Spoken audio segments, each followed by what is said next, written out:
Yetta, I really don't want to talk about this. Sometimes it's important to have the hard conversations.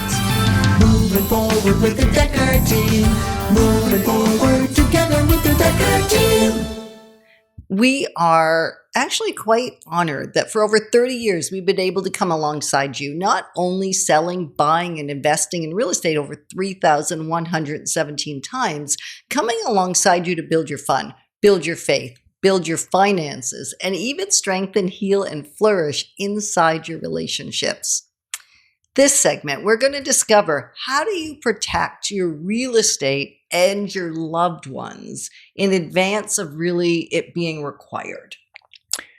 Yeah, and as a Set it up. Yeah, and as a matter of fact, we're even going to talk about how to protect yourself, your loved ones, and your real estate. I just realized.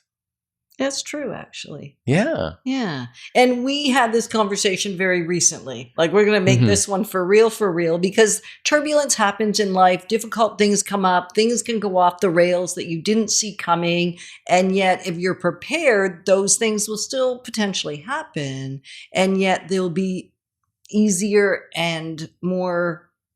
I'm trying to struggle with the word convenient here, but simpler. It's not convenient, but simpler to navigate. It's mitigating risk. It really is mitigating risk. And sometimes the risk is there. The problem occurs. It's just there's somewhat of a solution in place, which makes it easier.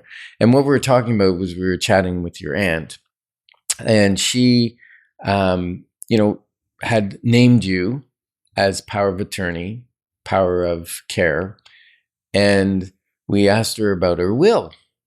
And how old was her will? 55 years.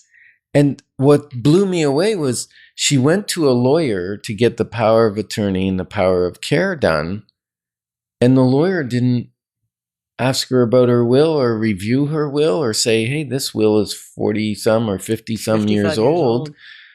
Maybe your executor on this will might precede you because it's your older sister. And now that you're both in the 80s, or not 80, she's not 80. I put her there again. She's 78. I got it. But your mother is going to be 82. Going to be 82. She's 81, my love. And so we said, maybe she's not in the best position or will be in the best position since you're in good health to be your executor on your will. So you need to look at this. Right. Yeah. And the other thing that was interesting is she thought that the power of attorney and the power of care would be enough for you to handle everything. And I said, no, those documents, which are super, super important, and we'll discuss them and what they each do, are super important, but they end the moment you pass away. Those documents have no power anymore. Right. And she didn't realize that. No. Right. So one of the things we did ask her to do is put me on a bank account with her. Right. So that in the event, because I'm hopeful that I will live longer than my aunt, because I'm significantly younger or younger enough. And so having me on her bank account means that things can still get handled. So that's actually an important piece a lot of people miss. It's not part of the power of attorney. It's just having a second person on the core bank account that you're going to need to pay the bills. And of course, having a book. She has her book already. It's in the right place. I know where it is. I've seen it. That lists all her accounts, all her contacts, whatever needs to either be carried on or stopped as a result of her passing. So having the logistics of what goes on in your life financially and that you have relationship with in order and itemized for somebody to take care of for you. And let me put a caveat in here that you want to extremely trust the person that you're giving power of care and power of attorney.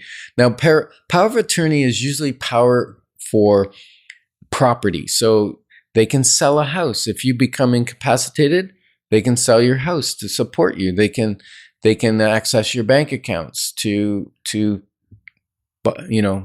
get care for you or whatever is required. But they can also drain your bank account. Right.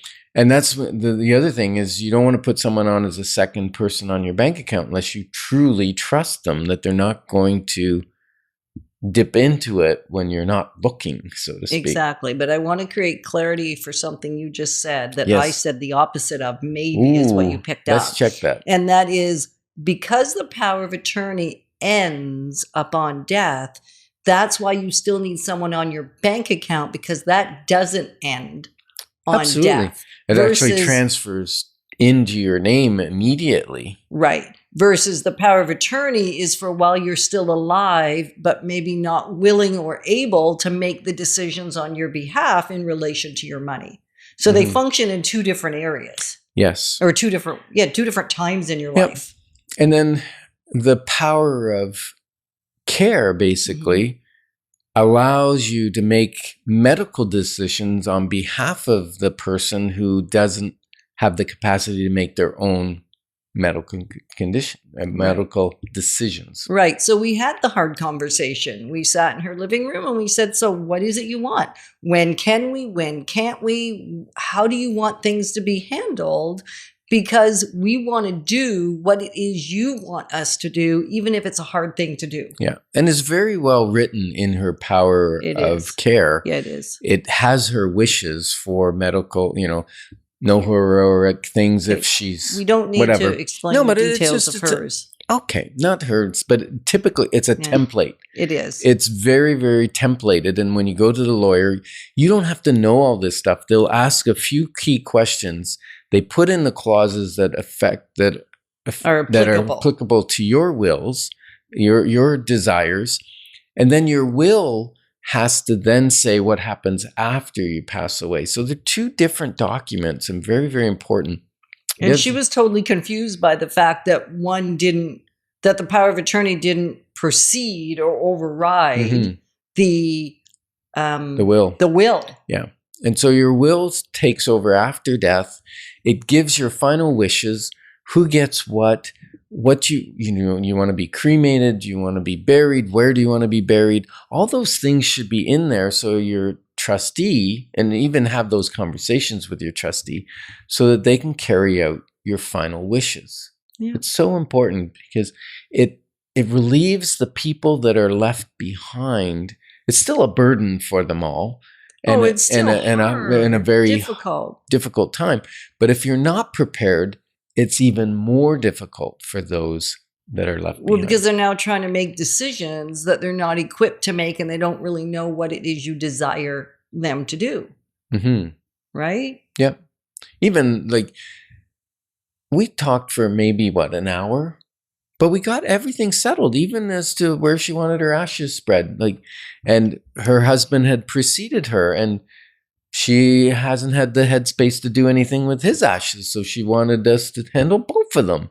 So those kind of things are the conversations that are difficult, but really show that you love your loved ones. Mm-hmm. And as Ken said earlier in the show, it also protects you because now you get to have what you desire to be honored. Right? Is that where you were going with that? And the power of care protects you because maybe you decide you don't want the plug pulled at a certain point. It just tells them how to care for you and what your wishes are. So it's kind of protecting you. Yeah. Yeah. So go ahead. Take the time, schedule it right now to have the not so fun conversation with your family. We're grateful that you joined us on Life's Inside Track because we know that when we move forward together, we've got this. Moving forward with the Decker team. Moving forward.